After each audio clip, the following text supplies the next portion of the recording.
معروف تجزیہ کار ظفر نواز جسپال کا کہنا ہے کہ 2025 کے دوران پاکستان اور امریکہ کے تعلقات میں نمایاں بہتری دیکھنے میں آئی ہے، جو خطے میں بدلتی ہوئی کثیر القطبی عالمی سیاست کا عکاس ہے۔ افغانستان کے بعد پیدا ہونے والی کشیدگی میں کمی آئی ہے اور دونوں ممالک کے درمیان اعتماد کی فضا بحال ہو رہی ہے۔ پاکستان نے امریکہ، چین اور روس اور یورپ کے ساتھ متوازن خارجہ پالیسی اپناتے ہوئے اپنے سفارتی مفادات کو مؤثر انداز میں آگے بڑھایا ہے۔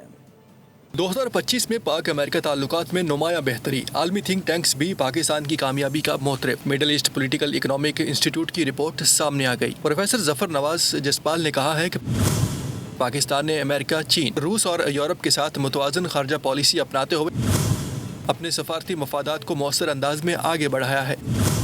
خاص طور پر مئی 2025 میں بھارت اور پاکستان کے درمیان جنگ بندی میں پاکستان کا کردار، امریکی صدر ڈونلڈ ٹرمپ کے علاقائی اقدامات کی حمایت نے واشنگٹن کے ساتھ تعلقات کو بہتر بنانے میں اہم کردار ادا کیا۔